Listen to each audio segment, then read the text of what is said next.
নমস্কার, আমি দেবদ্যুতি ব্যানার্জি। গত 7 তারিখে জঙ্গিপুর লোকসভা কেন্দ্রে প্রিসাইডিং অফিসার হিসেবে ডিউটিরত ছিলাম। তো প্রিসাইডিং হিসেবে ডিউটি প্রথমবার ছিল আমার। তো যখন ডিউটি এলো তখন তো খুবই নার্ভাস ছিলাম যে কীভাবে কী করবো না করবো, কীভাবে সামাল দেবো। তো রামদাস স্যারের ভিডিওগুলি দেখে ওনার প্রেসক্রাইব যে ফর্ম্যাটগুলো ছিল সেগুলো প্রিন্ট আউট নিয়ে গিয়ে সেই অনুযায়ী কাজ করে আমার কিন্তু কাজটা স্মুথলি উঠে গেছে।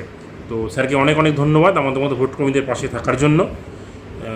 তো ভোটের অভিজ্ঞতা সাময়িকভাবে বলতে গেলে ডিসিতে মালপত্র নেওয়ার সময় বা পুলিশ ট্যাগিং বলুন বা মোবাইল রেজিস্ট্রেশন কোথাও কোনো সমস্যা হয়নি, স্মুথলি হয়ে গিয়েছিলো। পোল মনিটরিং অ্যাপ ঠিকঠাক কাজ করেছিল আমার ক্ষেত্রে। অনেক ক্ষেত্রে পোল মনিটরিং অ্যাপ ইনস্টল হতে সমস্যা হচ্ছে দেখলাম।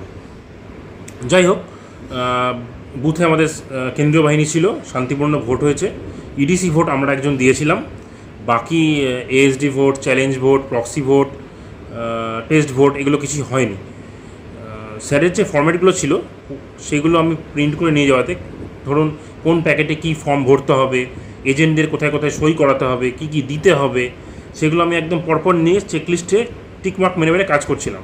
ফলে কী হয়েছে, কাজটা আমার কিন্তু বেশ স্মুথ উঠে গেছে। ভোট যখন শেষ হলো 6টার সময়, তারপরে আমার টোটালটা গুটিয়ে ফেলতে কিন্তু সমস্যা হয়নি।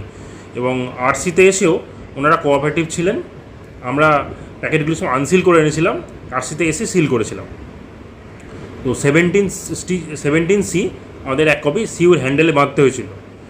আর স্পেশাল বুকলেটে ভিটিআর এসও ছিল, যেটা ম্যান্ডেটরিলি সেক্টর অফিসারকে দিয়ে সাইন করাতে হয়েছিল। বাকি ওনারা খুব কোঅপারেটিভ থাকায় সমস্যা হয়নি, তাড়াতাড়ি কাজ মিটে যায়। আমার সেক্টর অফিসারও খুব কোঅপারেটিভ ছিলেন। মেশিন একবার আমার ডিস্টার্ব করছিল ভোট চলাকালীন, তো উনি এসে সমস্যার সমাধান করে দেন।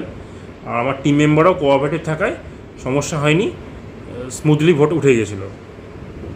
তো যাই হোক, স্যারকে আবার অনেক অনেক ধন্যবাদ। খুব ভালো থাকবেন স্যার, ধন্যবাদ।